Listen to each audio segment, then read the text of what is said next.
and welcome back to another Mystery Monday video on my channel. Today's video is going to be another video in the Missing 411 series on this channel, which means that it's about strange national park disappearances. For these types of videos, I have decided to not really get too deeply into the theories in these cases, just because there are so many and most of them really don't have any solid suspect. So if there is a solid suspect or a solid theory of what happened to these people, then I will talk about that. But unless that is going on, then I'm probably not going to talk about the theories in these cases as much, as I would really like to get our community kind of discussing what could have possibly happened in the comment box down below. So make sure to comment your theory or theories that you've heard about these cases down below so that we can kind of get a conversation going about that. But with that all being said, let's jump right into today's video. Laura Bradbury was 3.5 years old when her family of 5 decided to take a camping trip at the Indian campground in Joshua Tree National Park in California. Laura lived with her 2 parents, Michael and Patty, along with her 2 other siblings in a 2-bedroom apartment in California. Now, the family was very close and got along very well, but due to the fact that they lived in such a small apartment, Michael and Patty would often take their children on camping trips just so that they could get out and had more room to run around and be free, rather than being cooped up in a very small apartment. On October 18, 1984, while on this camping trip, little Laura decided to accompany her older brother Travis, who was only 8 years old at the time, to the washroom. And the washroom that the kids went to use was actually just a set of porta potties that were set up for the campers to use. While Travis went to do his business inside one of the porta potties, he left his little sister Laura actually waiting outside for him. But when Travis returned from going to the washroom, Laura was nowhere to be found. Travis, of course, being young himself, really panicked and ran back to the campground to tell his parents. And Patty and Michael at this point kind of split up, with one of them combing the grounds to try and see if they could track down Laura, while the other one went down and told the park rangers about what had happened. But unfortunately, no sign of Laura has ever been found. The search for Laura Bradbury included over 250 people, sniffer dogs, helicopters, and horses. One of the sniffer dogs followed Laura's scent along with what appeared to be one footprint multiple times over and over and over again of a small child's foot inside of a flip-flop for over 2 miles. But this ultimately didn't lead to anywhere, and the dog lost the scent and the footprint just wasn't there anymore. Now, I couldn't find a solid reason as to why this is, but I thought that this was something that was absolutely ridiculous. The initial search for Laura Bradbury was called off after only 3 days. Now, I know this kind of thing happens quite often in missing persons cases, but this just absolutely drives me nuts. There is a small child who went missing, and you know the general area in which the child went missing in. So I think that doing all you can would be searching until you found the child, or searching until you found some kind of evidence to suggest where that child might be. But they just completely stopped looking for her after 3 days. But of course, like you would suspect any family would, the Bradburys continued to search for Laura, and they actually mass-produced shirts with her face on them as well as her missing persons flyers. Michael and Patty also often spoke on radio stations as well as appeared on TV pleading with anybody who may have information on their missing daughter. Laura Bradbury was actually among the first missing children to actually have their face put on milk cartons. And on top of this, her disappearance was reenacted twice on live television to gather more information and tips from anybody who may have information about her disappearance. After this case began to get a lot of media coverage, lots of people started to come forward with information. And many of these people said that they had actually witnessed a man at the Indian campgrounds. They said that this man was driving a metallic blue van, had a pot belly, and a long beard. This man was allegedly seen in the area in which Laura had vanished from just moments before she disappeared, and he was then spotted in the Burns Canyon area shortly after she had vanished, but he was never seen with a child. Because this was the only real tip in this case, investigators really tried to ride it out. And actually, all of the eyewitnesses who came forward with information about this man were asked to undergo hypnosis, but no more information came from this, and this tip was later dismissed as somebody who was just passing through the area heading somewhere else. At some point during the investigation, so many tips involving Laura Bradbury's investigation were coming into investigators that they actually set up a call center specifically for tips about Laura Bradbury. But Michael Bradbury does not believe that the investigators on this case were following every single tip, and he doesn't think that they were doing all that they could. And he actually came out a little while later and said that he believed that somebody who was in the law enforcement actually knew that his daughter was kidnapped and they were keeping this information to themselves. Because Michael Bradbury didn't think that the police were doing all that they could and he didn't think that they were handling the case very well, he decided to start his own investigation on his daughter's disappearance. Clifford LaVille and Toby Santagilo, I hope I'm pronouncing those names correctly, actually came forward to investigators and told them that they had information on a man that they believed kidnapped Laura.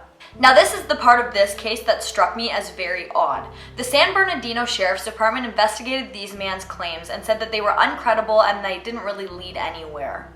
Shortly after deeming these men uncredible, they were both found murdered by multiple gunshot wounds. In 1986, a skull was found near the entrance of the park, which would have only been 2 to 5 miles away from where the family had been camping when Laura disappeared.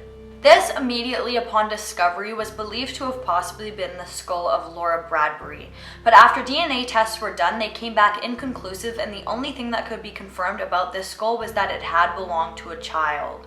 The head investigator on Laura's case actually came forward and publicly said that he believed that this skull did belong to Laura, and he said that he believed that while her brother was in the washroom, she wandered away and somehow fell and ended up falling into collapsing sand, and the reason that her skull was now discovered is because an animal dug it up.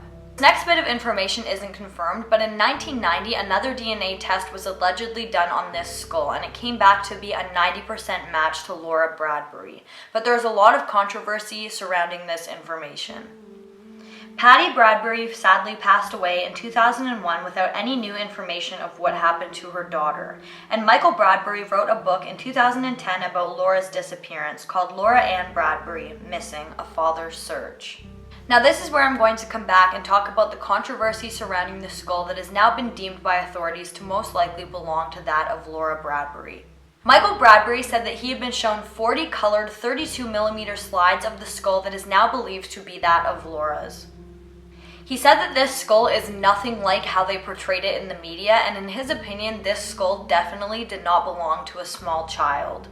He said that the skull that he was shown was 7 by 5 inches and was missing its lower jaw as well as all of its teeth. He believes that the initial skull that was found at the entrance of the park is completely different than the skull that they are now claiming to have matching DNA to that of Laura Bradbury.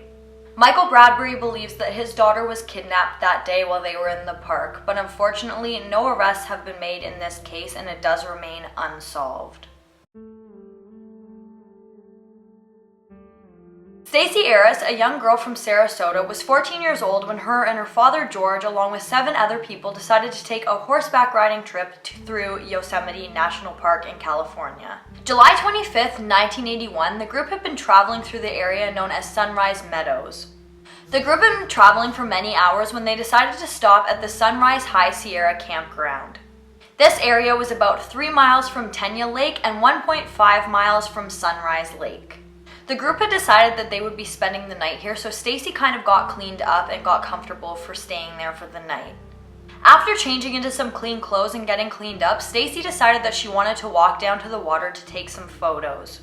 She decided to invite her father, but he declined her invitation but told her that she should change out of her flip-flops and back into her hiking boots. Stacey took her father's advice and left for her hike wearing a white pullover jacket, a white jersey shirt, gray leggings, gray hiking boots, and something else to keep in mind is that she had braces.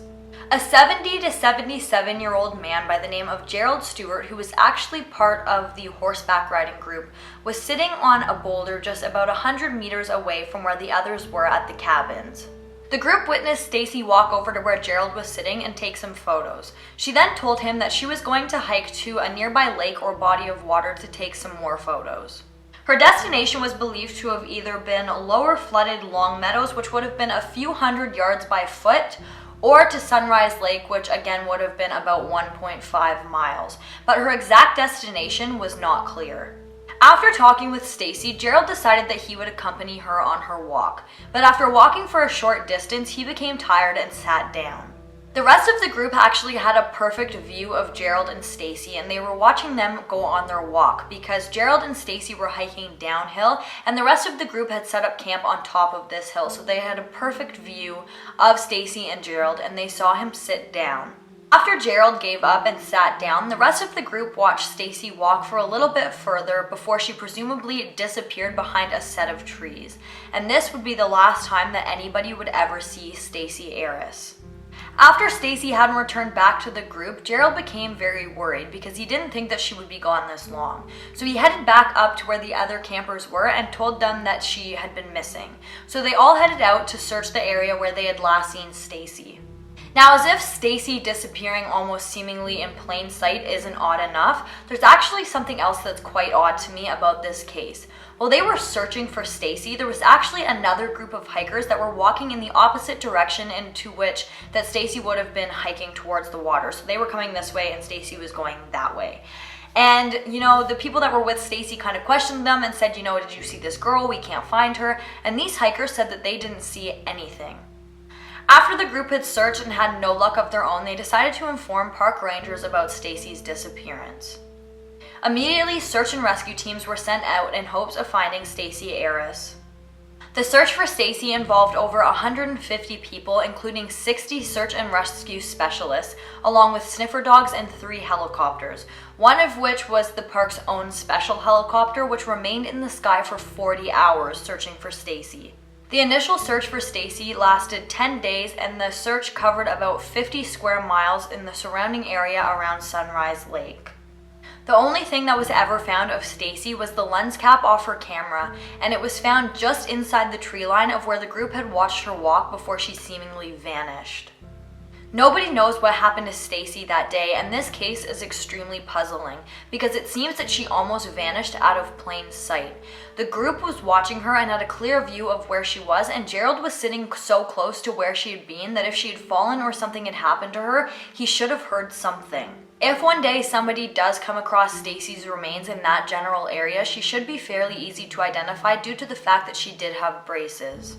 But up until this point, there has been absolutely zero developments made in this case, and again, nobody has absolutely any idea what happened to Stacey Arras. She seemingly vanished off the face of the earth while walking through those trees. My heart sincerely goes out to the families of both of these young girls. Unfortunately, it is so common for people to vanish in national parks and wooded areas. So just remember, if you're going camping, to really watch yourself, cover all of your bases so that you can remain safe, and if you do get lost or something does happen, you have a means of escape so that you can get to help. And guys, that brings us to the end of this week's video. If you like this video, please give it a big thumbs up, and don't forget to comment down below what you'd like to see in my future videos, and don't forget to subscribe and turn on that notification bell so that you don't miss any more videos from me. Thank you so much for watching, and I'll see you in the next one. Bye guys!